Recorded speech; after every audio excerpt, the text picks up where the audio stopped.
10 साल से double engine की सरकार चल रही है, लेकिन फायदा आपको और हमें कुछ नहीं मिल पा रहा, क्योंकि ये जो सरकार है ये सिर्फ पूंजीपतियों की सरकार है। सारी सरकारी संस्थाएं बेचकर पैसे इन्होंने बहुत कमा लिए हैं, लेकिन फिर भी किसानों का भुगतान आज तक नहीं हो पाया। हमारा एमएसपी का दावा आज तक अधूरा है। तो ये हमारे लिए करना ही नहीं चाहते। महंगाई बढ़ती जा रही है, बेरोजगारी बढ़ रही है, कोई वैकेंसी आती है तो उससे पहले पेपर लीक हो जाते हैं, और सिर्फ फॉर्म भरवाने के माध्यम से ही इन्होंने कई 100 करोड़ रुपए इकट्ठा कर लिए। तो पैसे की कमी नहीं है, लेकिन फिर भी पुरानी पेंशन बहाल नहीं की गई। शिक्षा मित्रों का हाल बेहाल है। हमारी शिक्षा के लिए जितने लोग संघर्ष कर रहे हैं, आज वो पूरा ही डिपार्टमेंट ठप होके घर बैठा हुआ है। आप अपने ही इलाके में अगर देखेंगे, हमारे यहाँ 14 स्कूल हैं और 9 टीचर हैं बस। तो क्या वो बच्चों को पढ़ा देंगे?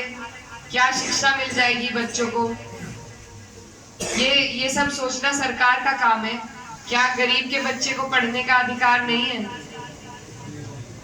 तो इस सरकार ने किसी भी गरीब के लिए जो भी योजनाएं होती हैं, जो सबसे दबे कुचले वर्ग हैं उनके लिए जो योजनाएं होती हैं, उसमें ना तो पैसा लगाया है, ना और उन्हें बेहतर करने का कोई प्रयास किया है।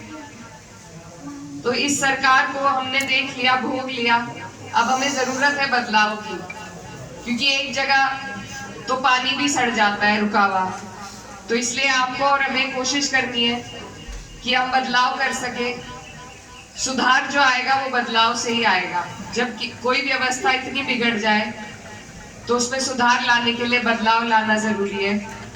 तो आप सभी से मेरा निवेदन है कि आप लोग सब इस देश के जिम्मेदार नागरिक हैं, और आपको और हमें एक बार बदलाव लाकर दूसरे को मौका देने की जरूरत है।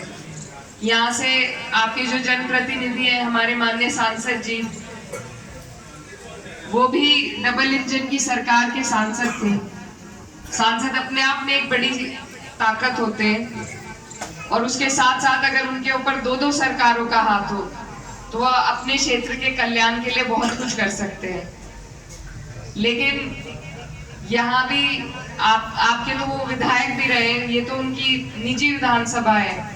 यहाँ पर भी अभी हम गुड़म गांव में थे, वहां पर बाईपास का रास्ता अब तक उसका वादा उन्होंने पूरा नहीं किया। एक पुलिया बननी है वहां, वो भी अधूरी है। तो इसी तरीके के जो भी, चाहे जिस भी क्षेत्र में हम चले जाएं, हमारे यहाँ 10 ब्लॉक हैं, हर जगह यही शिकायतें हैं।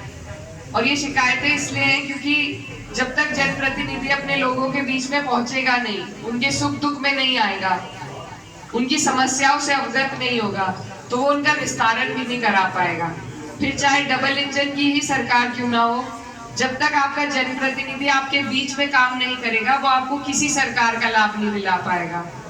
तो आज वही हाल है, लेकिन इसमें गलती उनकी नहीं है, गलती आपकी हमारी है कि हमने उन्हें बिना मांगे 90% वोट दिए।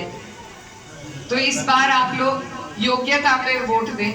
ये ना देखें कि धर्म की, बिरादरी, जाति की बात करने वाले ये जो लोग हैं, यही हमें विकास के रास्ते से पीछे खींच रहे हैं। तो इस बार आप योग्यता को देखकर वोट दें, और उनका रिपोर्ट कार्ड आपके और हमारे सामने है। आपने और हमने देख लिया डबल इंजन की सरकार में क्या सब हुआ। अब जरूरत है कि हम लोग एकजुट होकर अपने क्षेत्र के विकास के लिए वोट करें। मैं समाजवादी पार्टी से आपकी प्रत्याशी हूँ। मुझे पार्टी ने बड़ी जिम्मेदारी दी है, और इसमें मुझे आपके सबके साथ की जरूरत है। आप लोगों का क्षेत्र मेरे पिताजी से भी जुड़ा रहा है। वो यहाँ से सांसद रहे जब ये मुजफ्फरनगर ब्लॉक में लगता था, और बहुत उन्हें प्यार और सम्मान आप सभी का मिला, और उन्होंने भी पूरे जी जान लगाकर अपने लोगों के लिए एक मिनट वो अपने दिन का अपने लोगों को देते थे। तो मैं आपके बीच में आपके आशीर्वाद के लिए आई हूँ कि अगर आपने मौका दिया, आशीर्वाद दिया, मेरा साथ दिया, तो जिस तरीके से मेरे पिताजी आप सबकी सेवा करते थे, मैं भी उसी तरीके से बिना किसी भेदभाव के आपकी सेवा के लिए प्रयास करूँगी। अब मैं अनुरोध करूँगा आज की मीटिंग की अध्यक्षता कर रहे चौधरी ऋषिपाल जी से, कृपया आपके गाँव की